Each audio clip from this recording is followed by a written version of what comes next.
Today for VonCam, something a little bit different. I've got quite a few questions about that, how to invest when you start and you want to do more artistic, more manual focus photography and want to invest in some equipment. So here, for example, that's a trick that I find more interesting. We'll see some examples after. For example, this Olympus EPL1, that's a really cheap camera on the second-hand market. You can really find them at really low prices. So it's MFT. The sensor is pretty small, as we can see here. It's basically half the size of a full-frame sensor.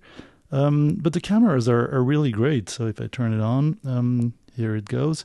It's fast. You have all the manual options. You actually even have flash for this one. And one thing that's interesting, if you want to invest, it's really cheap. And you can use, for example, adapters. Like I will go with this one. That's an adapter for M mount lenses, basically Leica rangefinder lenses to micro four thirds MFT format.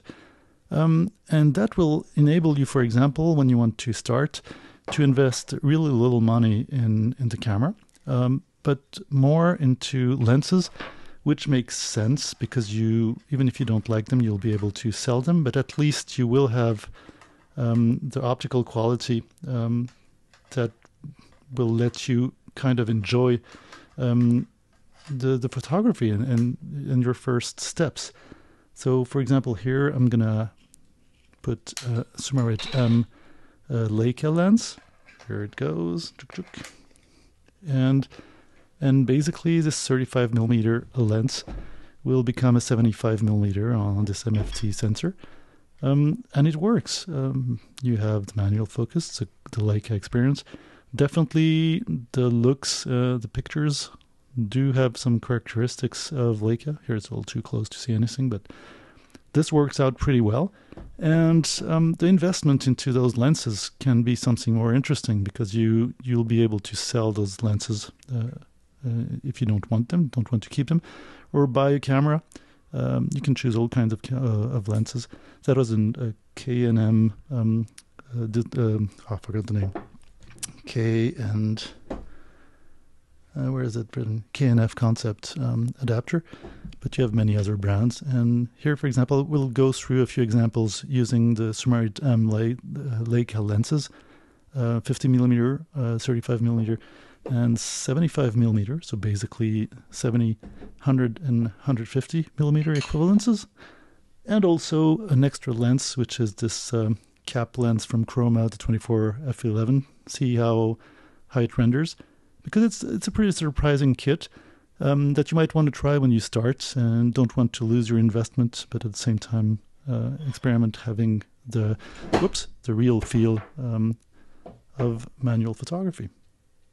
The basic idea was to stick with one class of lenses, one family of lenses, not the most expensive, but something quite of a high quality, and I definitely decided to choose the Leica Summarit M class of lenses, the 35, the 50, and the 75.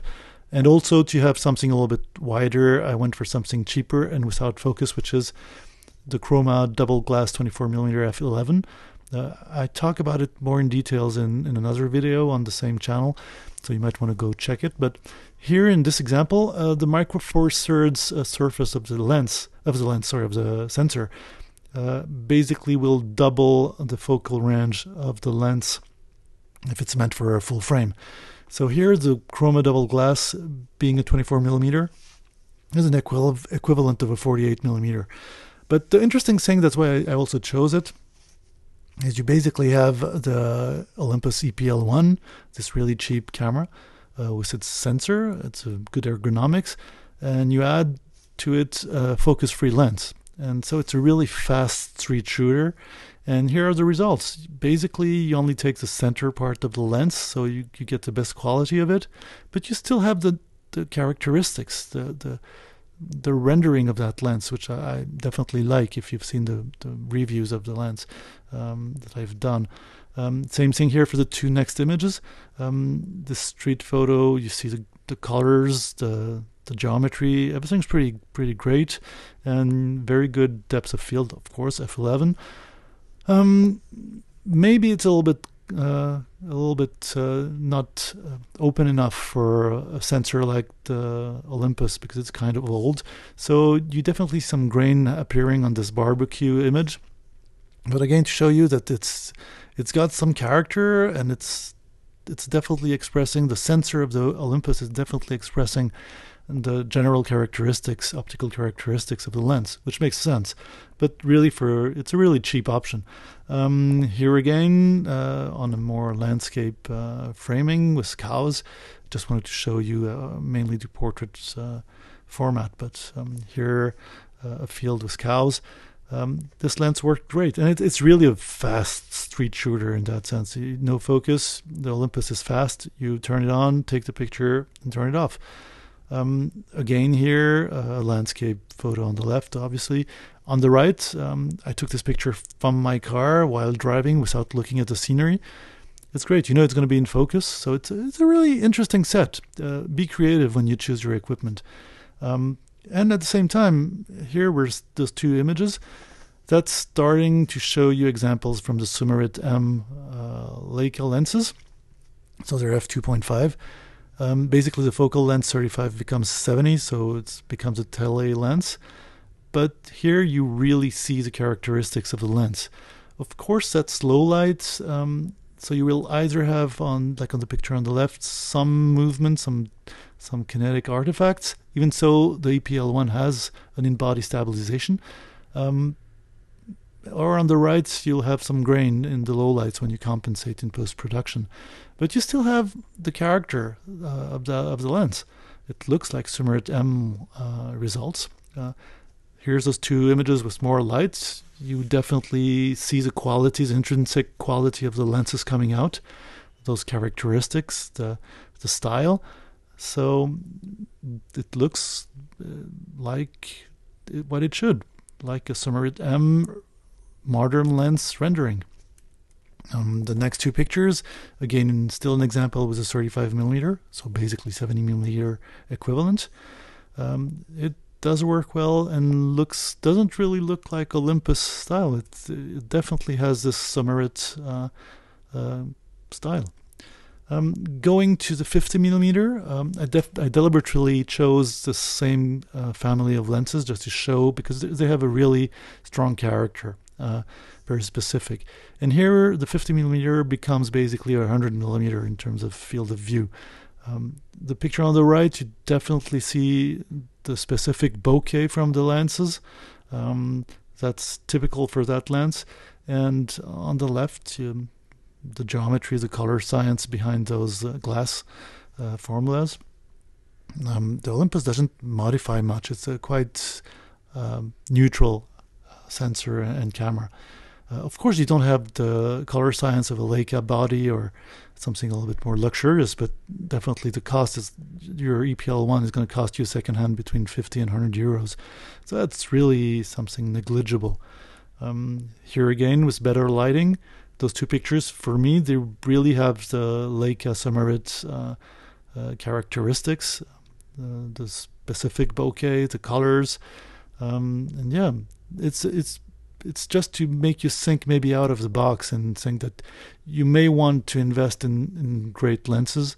There'll always be a good investment. You can always, it's way easier to sell secondhand those lenses, and you can have them at really nice prices secondhand, and just don't really, just take a body that will let you experiment and cheaply work with it. Here the body is basically expandable. Again, two other pictures, still with this 50mm, 100mm equivalent, how the rendering is really reflecting the nature of the lens.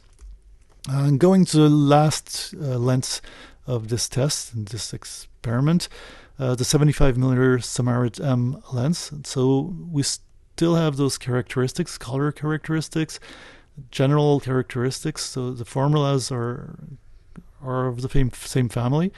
And yeah, it's basically 150mm on this Micro Four Thirds. Those two next pictures, looking at the bokeh, the color rendering,